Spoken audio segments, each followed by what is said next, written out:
नमस्कार जंटी में स्वागत आपका। मैं हूं योगेंद्र। आप देख रहे हैं खास खबर, और खास खबर में हम बात करेंगे प्रधानमंत्री नरेंद्र मोदी के इंडोनेशिया के बाद ऑस्ट्रेलिया दौरे की। ऑस्ट्रेलिया पहुंच गए, गर्मजोशी से स्वागत।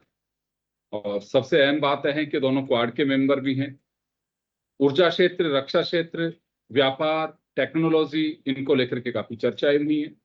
कुछ एग्रीमेंट्स में हमारी न्यूक्लियर एनर्जी के लिए यूरेनियम की जो डिमांड है, क्योंकि हम प्राकृतिक जो संसाधन है, खासकर कोयला, उस पर निर्भरता हमारी कम होगी। ये एक बड़ा कदम कहा जा सकता है टेक्नोलॉजी के क्षेत्र में। दोनों देश समुद्री निगरानी, समुद्री नेविगेशन, फ्री और कई ऐसी चीजें हैं जो एक्सरसाइज पहले से भी ऑस्ट्रेलिया साथ में इंडियन आर्मी के साथ में कर रहा है। और भी कुछ ऐसे पहलू हैं जिनको लेकर के चर्चा की गई है, और कुछ एग्रीमेंट्स भी सिग्नेचर हुए हैं। तो ये दौरा काफी महत्वपूर्ण माना जा सकता है। हमारे यहाँ पे टेक्नोलॉजी की जिस तरह से बात की जा रही है, और यूरेनियम अगर मिलेगा तो उससे बैटरी और भी जो चीजें हैं उनको लेकर के, हाँ रेयर, माफ करिएगा, रेयर जो वहां पे अर्थ मिनरल्स हैं, उनको लेकर के भी हमारे जो डिमांड्स हैं वो ऑस्ट्रेलिया पूरी कर सकता है। यूरेनियम में सबसे बड़ा प्रोडक्शन दुनिया में है वो ऑस्ट्रेलिया में, तो वो एक बड़ी भागीदारी भारत के साथ में हो सकती है। खैर चलिए, हमारे साथ में चर्चा के लिए करोड़ी सिंह साहब हैं। डॉक्टर करोड़ी सिंह जी विदेश मामलों के जानकार हैं। Lieutenant general SPS Katewa sir हमारे साथ में है, रक्षा विशेषज्ञ। और वरिष्ठ पत्रकार महेश शर्मा साहब हमारे साथ में जुड़ रहे हैं। मैं करोड़ी सिंह साहब आपके पास में आना चाहूंगा।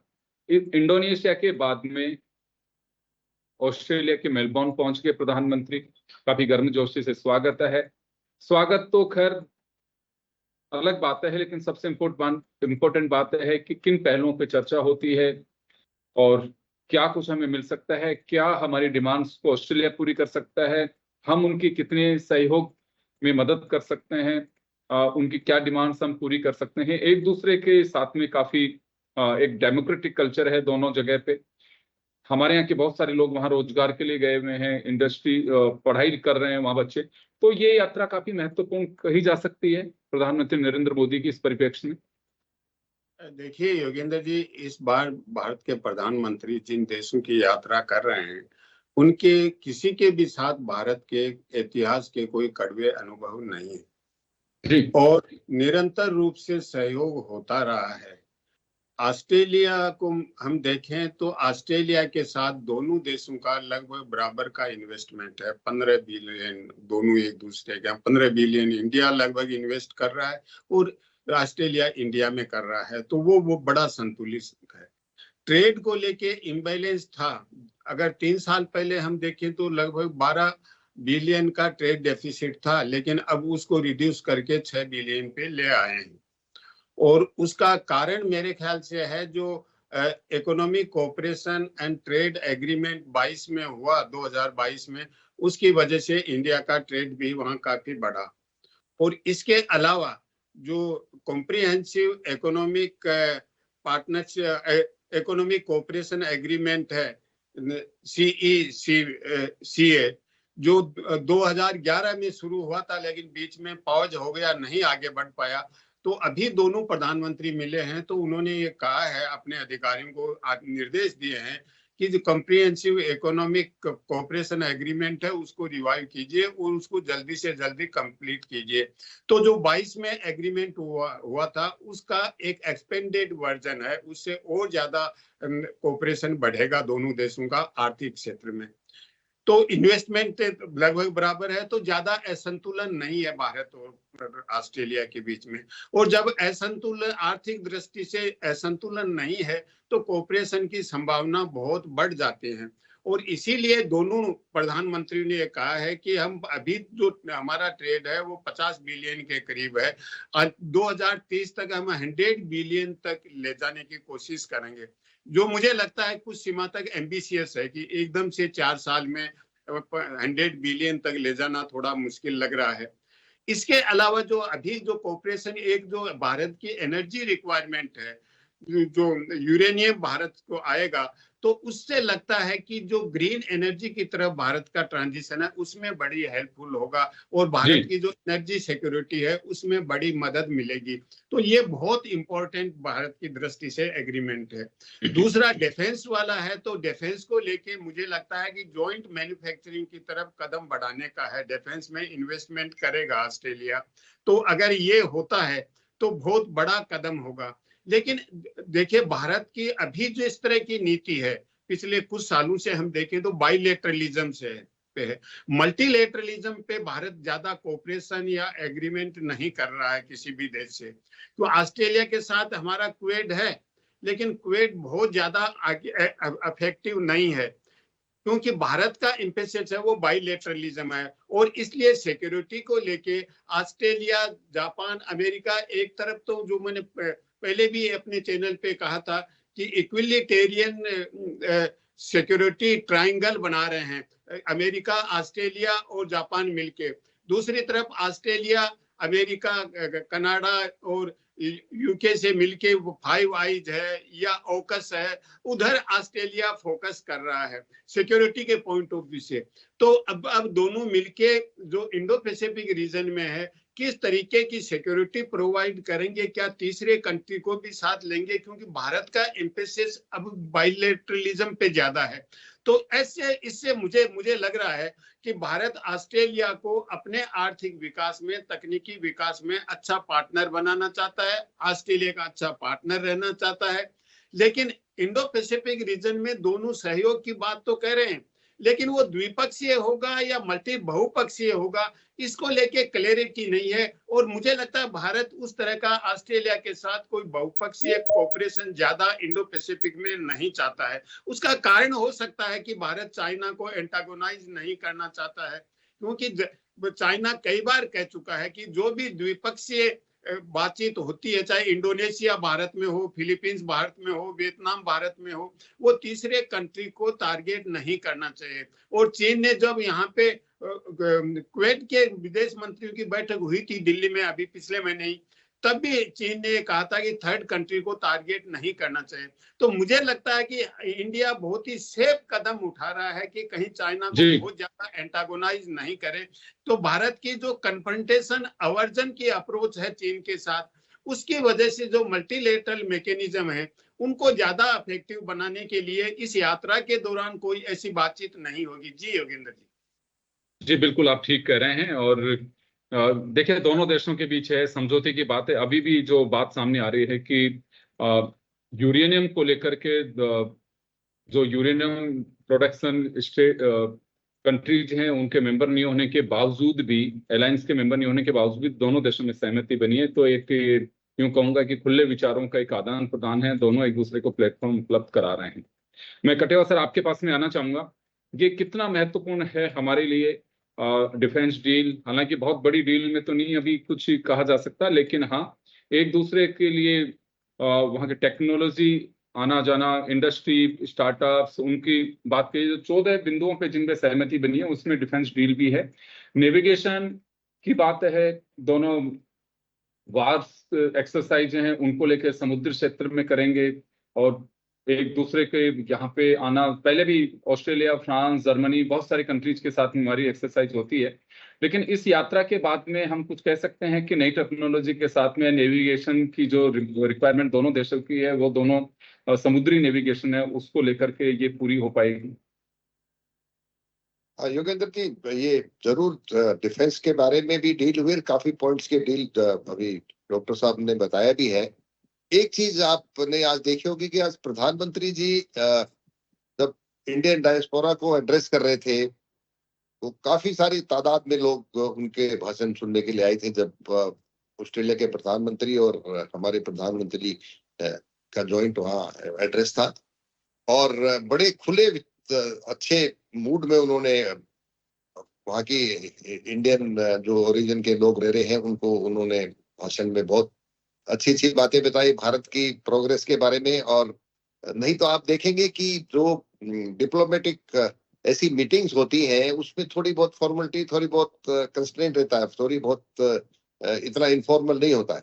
पर प्रधानमंत्री जी बिल्कुल खुश होकर के भारत ने अभी तक क्या क्या किया है उसके बारे में हमारी जो चंद्रयान के बारे में बताया, साउथ पोल पे हम पहले देश हैं जिन्होंने, जहाँ पे सबसे पहले हम वहां जाके उतरे हैं, और अपनी भारत अपनी एक स्पेस सैटेलाइट स्टेशन अपनी खुद बनाने वाला है। तो वहाँ के लोगों में भी बहुत जोश था। वहाँ हमारे काफी तादाद में भारतीय लोग वहाँ रह रहे हैं, स्टूडेंट्स और भी अभी हैं वहाँ पे, रोजगार भी लोग कर रहे हैं। हाँ जी, और पढ़ रहे हैं, क्योंकि जब से अमेरिका में अभी जो स्टूडेंट्स के एंट्री के ऊपर काफी रिस्ट्रिक्शन किए हैं, वीजा फीस बढ़ाई है, तो ऑस्ट्रेलिया की तरफ हमारे लोग स्टूडेंट ज्यादा जाने लगे। जहां तक डिफेंस डील का सवाल है, दो चीजों पे उन्होंने की है। एक तो आप ऑलरेडी बात कर चुके हैं यूरेनियम की। यूरेनियम के 25% के तकरीबन रिजर्व पूरी दुनिया का ऑस्ट्रेलिया में है, ऑस्ट्रेलिया में। और वो अगर डील हो गई तो हमारी जो पीस के लिए जो हमारी एनर्जी है, जो एटॉमिक एनर्जी के लिए रिक्वायरमेंट है, जो हमारी कोयले की और बिजली की चीजों को कम कर पाएगी, उनके लिए ये बहुत बड़ी एक आसान चीज हो जाएगी, और आगे आने वाले समय में हमारी एनर्जी सिक्योरिटी है उसके ऊपर एक इसका काफी प्रभाव पड़ेगा। दूसरी बात उन्होंने जो डील में बात की है वो है क्रिटिसिज्म अगेंस्ट जॉइंटली, जो टेररिज्म के खिलाफ उन्होंने बात की है कि टेररिज्म एक दुनिया के लिए, हर एक किसी भी देश के लिए, दुनिया के लिए एक बहुत बड़ा खतरा है, और उसके ऊपर दोनों देशों के बीच में सहमति है उनके पॉइंट ऑफ व्यू के। जब उग्रवाद को समाप्त करने के लिए अगर जॉइंट कोई काम करना पड़ेगा तो उसमें भी उनकी सहमति हुई है। तीसरी बात हुई है जो इंडो पैसिफिक रीजन की जो पूरा का पूरा समुद्री है, उसमें आज जब से हॉर्मोज स्ट्रेट के ऊपर रिस्ट्रिक्शन हुए हैं और जहाजों का चलना फिरना, जो फ्री मूवमेंट सी के ऊपर, ओशंस के ऊपर जो बंद हो गया है, वो एक बहुत बड़ी रुकावट आने वाली है, क्योंकि दुनिया का सबसे ज्यादा ट्रेड जहाजों के थ्रू शहर इनके मैरी टाइम रूट से ही चलता है, और अगर उसके अंदर भी एक जगह रुकावट आ गई, हर जगह के ऊपर अगर दुनिया फ्री मूवमेंट बंद करने लगे तो ये एक बहुत बड़ी रुकावट आएगी। तो ये एक चीज के ऊपर सहमति हुई है, और ये एक अच्छी बात है कि उसमें बताया गया है कि कोशिश ये होनी चाहिए कि जो अभी तक समुद्र के अंदर जो ट्रेड फ्रीली चल सकता था वो चालू रहना चाहिए, उसमें कोई रुकावट नहीं आनी चाहिए। और मैरीटाइम सिक्योरिटी, जो पायरेटिंग होती है बीच बीच में जो ट्रेड की बड़े बड़े जहाजों को लूट लेते हैं, उसके ऊपर भी जो मैरीटाइम सिक्योरिटी है उसके ऊपर भी बातचीत हुई है। दूसरी बात, जो डिफेंस कॉरिडोर, एक जो इनोवेशन डिफेंस कॉरिडोर करके एक उन्होंने लगाया है, जिसके अंदर एक तो प्रधानमंत्री जी ने बताया कि हमारे यहाँ तकरीबन 2 लाख से ज्यादा स्टार्टअप्स है, और हर महीने या हर दिन पता नहीं 3 या 4 स्टार्टअप्स का रोज लाइसेंस मिलता जा रहा है। तो ये एक डिफेंस के लिए भी, स्टार्टअप के लिए, और जो डिफेंस इनोवेशन कॉरिडोर है उसके अंदर लेटेस्ट टेक्नोलॉजी करके कम कीमत में, और लेटेस्ट इंडस्ट्री और स्टार्टअप दोनों को बेनिफिट मिलेगा इससे। हाँ, तो वो अभी जगह वगैरह फाइनलाइज नहीं की है किस जगह पे होगा, पर प्रिंसिपली ये एग्री कर लिया है कि एक जॉइंट डिफेंस इनोवेशन कॉरिडोर होगा जो हिंदुस्तान में, और जिसमें दोनों जगह के जो इंडस्ट्री है वो आकर के वहाँ जो लेटेस्ट रिक्वायरमेंट है डिफेंस की, उसके ऊपर वहाँ इंडस्ट्री खोलेंगे, और इसके ऊपर भी बातचीत होगी।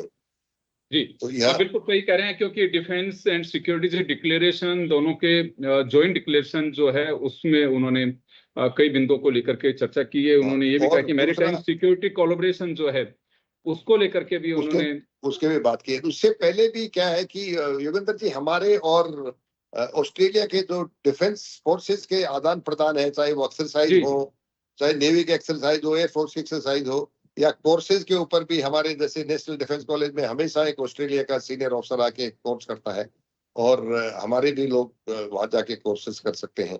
तो उसके ऊपर पहले से ही कोऑपरेशन है, और हमारी जो डायस्पोरा है अभी, जब वहाँ सबसे बड़े अगर माइग्रेट कम्युनिटी देखें तो इंडियन कम्युनिटी है वहाँ पे, और हमारे लोग अच्छा कर रहे हैं।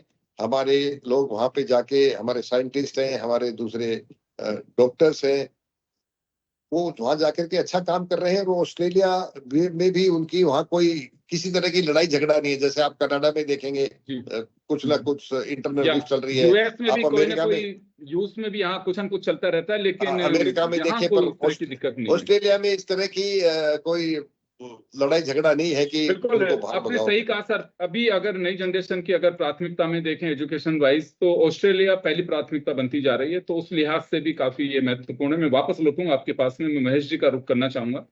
सर, ऑस्ट्रेलिया के साथ में हमारे बेहतरीन संबंध पहले से हैं, लेकिन कई बार क्या होता है कि बेहतरीन वृक्ष में खाद की आवश्यकता होती है। ऐसे में मेल मिलाप, मिलना जुलना, तो अल्बनीज और मोदी के बीच जो बॉन्डिंग देखी गई है, जैसे जनरल साहब भी कह रहे हैं, करोड़ सिंह साहब भी कह रहे हैं कि हमारे नई दोस्ती नहीं है, क्वाड के दोनों मेंबर हैं, पहले से भी हमारे रिश्ते बहुत अच्छे हैं, लेकिन हर बार हर चीजें बदलती हैं, परिप्रेक्ष्य बदल जाते हैं, उनके कहूं कि मायने बदल जाते हैं। तो वर्तमान परिस्थितियों में कितना महत्वपूर्ण है ऑस्ट्रेलिया, ये इस वजह से कह रहा हूं मैं कि चाइना अपना विस्तारवाद, जैसे इंडोनेशिया में कहा कि हम दोस्ती बढ़ाने में विश्वास करते हैं, विस्तारवाद में नहीं, हम एक दूसरे की भावनाओं की कद्र करते हैं, तो उस लिहाज से भारत पे एक भरोसा भी किया जाता है। तो ये दौरा उस दृष्टि से कितना महत्वपूर्ण हो सकता है? देखिए, ये जो दौरा जो है भारत की प्रशांत नीति के तहत हो रहा है, और साथ साथ ही एक नहीं, ये 3 देशों का दौरा हो रहा है। जी तो ये लुक इस एक्ट इस पॉलिसी के तहत भी आता है। अब सवाल हमारा यहाँ ऑस्ट्रेलिया से BFT भी हो चुका है, पहले मुक्त व्यापार समझौता भी हो चुका है। तो ये काफी कुछ ऐसी सूरत में, उसमें एक शर्त ये भी है, जो यूरेनियम की जो सप्लाई वाला जो मामला है ना, वो उसमें भी एक बिंदु ये रहा है जिससे कि हमारी यहाँ ऊर्जा सुरक्षा के लिए उपयोगी सिद्ध हो सकता है। तो इसके लिए यहाँ प्रयास किया जा रहा है कि अब चूंकि आप ये देखिएगा कि जिस तरह से पश्चिम एशिया में जो भी हॉर्मुज का जो संकट बना हुआ है, ऐसी सूरत में कहीं ना कहीं भारत को मतलब अपनी ऊर्जा सुरक्षा की चिंता है। और साथ साथ ही चीन का दूसरी चुनौती, चीन की जो जो जो हिंद प्रशांत क्षेत्र में मतलब क्या कहता हूँ डोमिनेशन जो चल रहा है चीन का, उसे बैलेंस करने के लिए भी बहुत जरूरी है। ऐसे में अगर जहाँ चूंकि ऑस्ट्रेलिया में भारतीय डायस्पोरा अच्छा है, अच्छी खासी तादाद में, मतलब एजुकेशन की संभावना भी, हमारी शिक्षा का भी मतलब एक केंद्र जो भारतीय शिक्षा हो या प्रोफेशनल, अधिकांश लोग मतलब ऑस्ट्रेलिया को नंबर 1 पे लेने, जब से मतलब अमेरिका ने जो अपनी नीति बदली है, तब से मतलब काफी कुछ मतलब उधर झुकाव हुआ। अब सवाल यह था कि दोस्ती को, इसको प्रगाढ़ता कैसे बनाई जाए। तो नियमित रूप से हम पहले भी संबंध अच्छे थे, और अब और ज्यादा जो मुक्त व्यापार समझौता होने के बाद में हमारे लिए बहुत मतलब क्या कहता है गुंजाइश हो गई। तो इसके तहत हम बहुत से मतलब क्या कहता है अपनी नीतियों को आगे बढ़ा सकते हैं, दोस्ती को आगे बढ़ा सकते हैं। अब इंडोनेशिया के बाद में ऑस्ट्रेलिया के बाद न्यूजीलैंड, ये दौरा हो रहा है। तो इसमें कहीं ना कहीं मतलब जो जैसी स्थिति, अच्छा दूसरा ये है कि व्यापार की जैसी स्थिति है, ट्रम्प की जो टैरिफ नीति है, उसको भी बैलेंस करने के लिए भारत अपने नए नए मतलब क्या कहते हैं जो देशों से मतलब अपना वो व्यापार बढ़ाने के लिए, वो जो क्षति हमारे को, मान लीजिए वो अभी मतलब 20% के लिए जोर दे रहा है कि टैक्स लगाएंगे, हम टैरिफ लगाएंगे। तो ऐसी सूरत में भारत अपने वो जो अमेरिका से होने वाले व्यापार के खामियाजा को, हानि को बैलेंस करने के लिए वो सब जगह बहुध्रुवीय व्यवस्था के साथ साथ अपने मतलब क्या होता है ना व्यापार को भी बढ़ाने की कोशिश कर रहा है। तो ये व्यापार, रक्षा और शिक्षा और अन्य जो जितने भी हैं बिंदु, उनको ध्यान में रखते हुए ये ऑस्ट्रेलिया यात्रा। बिल्कुल आपने सही कहा, क्योंकि देखिए एक रास्ते बनते हैं, रास्ते खुलते हैं, और दुनिया के सामने बड़ा संकट रोजगार का भी जो है आज भी है और आने वाले दिनों में भी रहेगा। ट्रम्प की हठधर्मिता का आपने जिक्र किया कि वो टैरिफ कभी भी लगा देते हैं, तो दुनिया में भारत ही नहीं, दुनिया के मुल्क, ये समझदारी का वक्त है कि अपने नए साथी या जो आपके साथ साथी उनमें प्रगाढ़ता आनी चाहिए, एक दूसरे के मार्केट की डिपेंडेंसी हो कि हम उनके काम आ सकें, वो हमारे काम आ सकें। कहने का मतलब यह है कि केवल एक देश के भरोसे नहीं रहना चाहिए, या हॉर्मुज स्ट्रेट का उदाहरण लेते हैं कि केवल उसी रूट के स्ट्रेट के भरोसे नहीं रहें, या अमेरिका के भरोसे ही नहीं रहें। बहुत सारे ऐसे मुल्क हैं जहां पे उसके सब्स्टिट्यूट तलाशे जा सकते हैं कि ये चीज यहाँ मिल सकती है तो यहाँ भी मिल सकती है।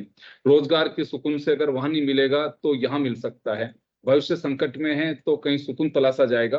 तो ये कुछ ऐसी चीजें हैं जिनको लेकर के इस तरह के दौरे काफी महत्वपूर्ण है। जो अभी नई संभावनाएं बन रहे हैं उसको लेकर मैं करोड़ी सिंह साहब के पास में जाना चाहूंगा। योगेंद्र जी, इसमें एक बात और है, दुर्लभ खनिजों के लिए भी है, जो कि आजकल हाँ, के वो इलेक्ट्रिक बिल्कुल वाहन जिक्र है, वो के जिक्र है, लिए क्योंकि हमारी जैसे बैटरीज हैं और चीजें हैं, क्योंकि वहां पे यूरेनियम भी दुनिया का सबसे ज्यादा प्रोडक्शन और रिजर्व जो यूरेनियम है वो दुनिया में सबसे ज्यादा ऑस्ट्रेलिया में ही है। तो हमारे नेचुरल जो चीजें हैं उनके ऊपर जो एनर्जी डिपेंड है, कोयला है, दूसरी चीजें हैं, तो हम उनसे कम होगा, क्योंकि खनन उस मात्रा में नहीं हो पाएगा। यूरेनियम हमारे को इस तरह से मिल पाएगा तो हमारे पावर प्रोजेक्ट्स उनको बल मिलेगा। मैं सिंह साहब आपके पास में आना चाहूंगा, क्यों जिस तरह की सिचुएशन ट्रम्प के आने के बाद की बनी है परिस्थितियां, और एक बार जैसे स्थितियां बन जाती हैं तो कहीं ना कहीं वो फितरत तो चलती रहेगी। तो ये कि इस तरह के अपने जो दोस्त हैं उन्हें संभालना, उनके बीच बॉन्डिंग को और बढ़ाना, तो ये मान सकते हैं सर नई संभावनाओं के लिए भी बहुत जरूरी है। देखिए क्या योगेंद्र जी, जरूरतों के लिए, नई जो जरूरतें हैं आने वाले दिनों की, किसी पे डिपेंडेंसी नहीं हो, तो उसके लिए भी महत्वपूर्ण कही जा सकती है। देखिए योगेंद्र जी, ऑस्ट्रेलिया और भारत के बीच में पीपल टू पीपल कांटेक्ट और कल्चरल एक्सचेंज बहुत मजबूत रहा है। और अगर पीपल टू पीपल कांटेक्ट मजबूत है, कल्चरल एक्सचेंज मजबूत है, तो निश्चित रूप से वो दूसरी इकोनॉमिक एक्टिविटीज हैं उनको फैसिलिटेट करते हैं, उनके लिए एक कॉन्जेनियल एटमॉस्फेयर क्रिएट होता है। तो इसीलिए मैंने कहा था कि भारत और ऑस्ट्रेलिया में म्यूचुअल इन्वेस्टमेंट है वो लगभग बराबर है, कोई इम्बैलेंस नहीं है उसमें कि एक कंट्री इन्वेस्ट करता हो। लेकिन अभी भी भारत के इन्वेस्टमेंट की पोटेंशियल बहुत है। तो भारत की कंपनियां हैं, और इसीलिए मुझे लगता है कि सीईओ से एक बातचीत हुई है, दोनों प्रधानमंत्री मिले हैं, उनको एड्रेस किया है, तो भारत का इन्वेस्टमेंट ऑस्ट्रेलिया में बढ़ सकता है। ऑस्ट्रेलिया का भारत में होगा, पेंशन फंड है या इंफ्रास्ट्रक्चर में ऑस्ट्रेलिया इन्वेस्टमेंट करना चाहता है। ऑस्ट्रेलिया का जो पेंशन फंड है वो बड़ा इंपॉर्टेंट है इन्वेस्टमेंट के लिए, वो ऑस्ट्रेलिया भारत में इन्वेस्ट करना चाहता है। तो निश्चित रूप से इसमें बहुत संभावनाएं हैं। दूसरा है ट्रेड को लेके भारत ने बहुत बैलेंस बनाया है, क्योंकि मैंने बताया कि 3 साल में ही 12 बिलियन से 6 बिलियन पे ले आए इम्बैलेंस को। तो भारत और एक्सपोर्ट ऑस्ट्रेलिया में कर सकता है। लेकिन जिसकी मैरीटाइम सिक्योरिटी की हम बात कर रहे हैं वो एक बाइलेटरल नहीं होके मल्टीलेटरल होता है, बहुत कॉम्प्लेक्स मामला है। लेकिन दो चीजें हैं, टेररिज्म और स्ट्रेटेजिक पार्टनरशिप। ये तो ऐसे कॉमन वर्ड हैं कि जहां भी बातचीत होती है, जॉइंट स्टेटमेंट होता है, ये 2 वर्ड जरूर आते हैं कि हम टेररिज्म के अगेंस्ट में सब मिलके लड़ेंगे। कॉमन बात है, तो कोई भी नहीं चाहता वैसे। जब तक कोई प्रैक्टिकल और इंस्टीट्यूशनल मैकेनिज्म नहीं हो तो उनका कोई मतलब नहीं है, वो वर्ड्स रह जाते हैं। और इसी तरह स्ट्रेटेजिक पार्टनरशिप है, वो इतना व्यापक वर्ड है, उसमें आप किसी को भी, व्यापार को भी सम्मिलित कर सकते हैं, डिफेंस को भी कर सकते हैं। तो ये तो कॉमन वर्ड हो गए, जो मुझे लगता है कि पिछले बहुत से सालों से जितने भी जॉइंट स्टेटमेंट है सब में ये वर्ड यूज हुआ है। इवन मल्टीलेटरल ऑर्गेनाइजेशन हैं उनमें भी ये वर्ड यूज हुआ। तो इन वर्ड का हम धरातल पे लाने के लिए कोई इंस्टीट्यूशनल मैकेनिज्म बनाते हैं ऑस्ट्रेलिया और भारत, तो मुझे लगता है कि वो ज्यादा इफेक्टिव होगा। ओवर जी बिल्कुल, क्योंकि मैंने वही कहा कि इफेक्टिव बनाने के लिए ही ये सारी एक्सरसाइज की जानी चाहिए, क्योंकि हम नई संभावनाएं नहीं तलाशेंगे तो फिर वहीं पे सुकुड़ के रह जाएंगे। यानी कि एक किसी पे भी डिपेंडेंट नहीं होना चाहिए, दुनिया बहुत खुली हुई है और आपके संबंध है तो उनको यूज करना चाहिए।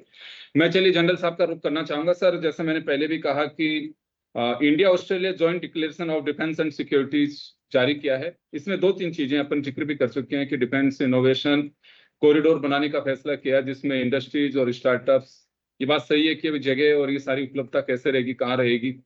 एक इन्होंने जो कहा है कि समुद्री मैरीटाइम सिक्योरिटी कोलैबोरेशन, तो ये एक जरूरत है हमारी, या फिर मेक इन इंडिया का जैसे उन्होंने जिक्र किया है वहां पे एक ब्रांड बन चुका है, इसके लिए आवश्यकता होगी। तो क्या हम नई चीजें ऑस्ट्रेलिया से टेक्नोलॉजी वाइज ले सकते हैं, क्योंकि वेपन्स हम खुद भी अब काफी कुछ बनाने लग गए हैं, टैंक्स हम बना रहे हैं, मिसाइल्स हम बना रहे हैं, अभी हम फाइटर्स भी बना रहे हैं। तो ऑस्ट्रेलिया के साथ में क्या हो सकता है?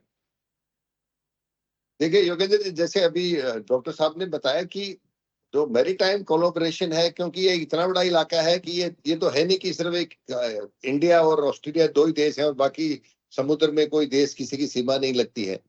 तो ये प्रिंसिपली बात जरूर की है, परंतु इसके अंदर जो दूसरी कंट्रीज हैं, चाइना है, इंडोनेशिया है और ये जितने बहुत सारे देश हैं उसके आसपास, एशिया के छोटे छोटे कंट्रीज कितने हैं, मलेशिया है, और इन सब चीजों, इन देशों को देखेंगे, चाइना है सबसे बड़ा, वो कभी भी नहीं चाहेगा कि उसका डोमिनेंस कम हो। तो इसीलिए वो बात प्रिंसिपली तो बात उन्होंने की है कि कोलैबोरेशन होना चाहिए और जो मैरीटाइम सिक्योरिटी है, जो मूवमेंट है सी का, वो फ्री होना चाहिए। तो ये एक अच्छी बात है, परंतु इसको बाइलेटरल कोई इसका एग्रीमेंट नहीं हो सकता। इसके अंदर सारे देश जो और जिनकी कंट्रीज हैं, जितने स्टेक होल्डर्स हैं, उनकी सबकी राय देनी पड़ेगी। परंतु जहां तक डिफेंस का सवाल, आपने देखा होगा कि प्रधानमंत्री जी ने ऑप सिंदूर की भी बात की है, उस डिक्लेरेशन में नहीं, पर जब वो आके इंडियन डायस्पोरा को एड्रेस कर रहे थे, साथ जब उनको संबोधित कर रहे थे, तो उनके, आपने ऐसे टाइम क्या होता है योगेंद्र जी की जब भी ऐसी कोई लेक्चर होते हैं या एड्रेस होते हैं तो स्ट्रक्चर्ड स्पीच होती है, तो बनी बनाई होती है और उसी बाउंड्री पे उसको बोला जाता है। पर आज प्रधानमंत्री ने स्ट्रक्चर्ड स्पीच नहीं दी और बिल्कुल खुल अपने दिल से बात की है और काफी बातें हिंदुस्तान की बताई है उनको, और वो इनडायरेक्टली जो ऑप सिंदूर के बारे में बताया है, तो उसमें हमारी आर्मामेंट, जो हमारी ताकत है, जो हमारा हार्डवेयर है, उसके बारे में उन्होंने जिक्र किया। स्पेस के बारे में, जो स्पेस क्राफ्ट है या स्पेस टेक्नोलॉजी है, उसके बारे में भी जिक्र किया है। परंतु ये चीजें कि हमारी ऑस्ट्रेलिया हमारे से कोई वेपन खरीदेगा, एक तो उनके वेपन ज्यादा वो रखते नहीं है क्योंकि वो न्यूट्रल कंट्री है, किसी के साथ उनकी लड़ाई झगड़ा नहीं होता, तो उतने ज्यादा पैसे वो लगाते नहीं है। डिफेंस बजट पे उनका कम है, डिफेंस बजट भी बहुत ज्यादा नहीं है, डिफेंस बजट कम है, परंतु कल्चरल वो है, और इंडस्ट्रियल कोऑपरेशन होगा तो वो डिफेंस रिलेटेड इंडस्ट्री अगर आएंगी तो वो जरूर उसी में काम आ जाएगा। और मुझे लगता है जिस तरह के उनके सर जो स्टार्टअप्स नेविगेशन सेटअप है उसको लेकर के, और सबसे बड़ी बात ये है कि हम उनके जो रेयर अर्थ मिनरल्स है उनको हम यूज कर सकते हैं। एक फ्रीडम उस तरह की हो सकती है कि मैरीटाइम नेविगेशन की जो बात सामने आई है कि उसको हम यूज कर सकते हैं। तो चलिए सर, मैं माफी चाहूंगा, क्रिटिकल मिनरल्स के बारे में जरूर प्रधानमंत्री जी ने बोला है, और वो क्रिटिकल मिनरल्स बहुत कम जगह मिलती हैं जो हमको चाहिए होती हैं। बिल्कुल, उनमें से ऑस्ट्रेलिया भी है कि जहाँ मिलता है।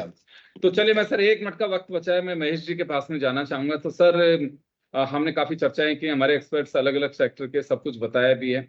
न्यूजीलैंड से पहले ऑस्ट्रेलिया का दौरा एक महत्वपूर्ण कहा जा सकता है। तो आने वाले दिनों में देखिए, डिफेंस बजट की बात करें तो बहुत ज्यादा नहीं है कि उनसे बहुत ज्यादा अपेक्षा ये कर सकते हैं, हाँ, लेकिन उनके अपने startups, navigation setup, rare earth minerals, वो हमारे काम आ सकते हैं, वहां से उनपे और आगे बढ़ना चाहिए। हाँ बिल्कुल, इसमें दोहराई नहीं कि देखिए आप, ये टेक्निकल जो इनोवेशन का हो या मतलब मेडिकल एजुकेशन का हो या और दूसरे जो आईआईटी वगैरह जो भी शिक्षा प्रणाली वगैरह है, रोजगार के जो स्टार्टअप्स वगैरह का निवेश लाने की बात है, तो इसके लिए बहुत प्रयासरत रहे, क्योंकि इनके सामने टारगेट ये भी है कि हम हमारी जो देश की जो विकास दर है ना, उसे मतलब क्या कहता है ना, रफ्तार बनाए, उसकी रफ्तार को बनाए रखने, क्योंकि ये हार्मोज जो संकट है ना, वो हमारी अर्थव्यवस्था को दबाव में ला रहा है। ऐसे दुनिया के सामने संकट पैदा किया उसने। हाँ, अपने दुनिया के सामने तो ये, लेकिन हमारे पे भी दबाव पड़ रहा है ना, तो हमारा ग्रोथ कम हो रही है, तो उसको मेंटेन करने के लिए ये इस तरह के मतलब, ताकि वो निवेश आए वहां के, मतलब क्या कहते हैं ना, हमारे यहाँ पे ऐसे जो इंडस्ट्रीज खड़ी हो या और कुछ हो जिसमें निवेश आएगा, तो ये भी एक टारगेट है। जी, मैं माफी चाहूंगा सर, समय का अभाव है। तो चलिए, इंडोनेशिया के बाद में ऑस्ट्रेलिया के मेलबोर्न पहुंचे हैं। दोनों प्रधानमंत्रियों के बीच काफी मंत्रणा हुई है, 18 बिंदुओं पर सहमति बनी है, जिसे एक जॉइंट डिक्लेरेशन कहा जा रहा है। डिफेंस हो, मिनरल्स हो, एक दूसरे टेक्नोलॉजी का आदान प्रदान हो, स्टूडेंट्स हो, एजुकेशन, कल्चरल एक्सचेंज हो, कई ऐसी चीजें जिनको लेकर के बातें हुई हैं। करोड़ी सिंह साहब ने कहा कि आतंकवाद की दोनों ने निंदा की है, बहुत बड़ी बात नहीं है, तो हर कंट्री करता है। पाकिस्तान के पास में भी जाएंगे, वो भी आतंकवाद की निंदा कर देगा, वो कोई खास बात नहीं है। हाँ, लेकिन जो कदम बढ़ाए गए हैं और जिन रिक्वायरमेंट्स पूरी होने की भविष्य की एक प्लेटफॉर्म बना है, वो काफी महत्वपूर्ण कहा जा सकता है। सभी का बहुत बहुत शुक्रिया। खास खबर में इतना ही, दीजिए इजाजत, नमस्कार।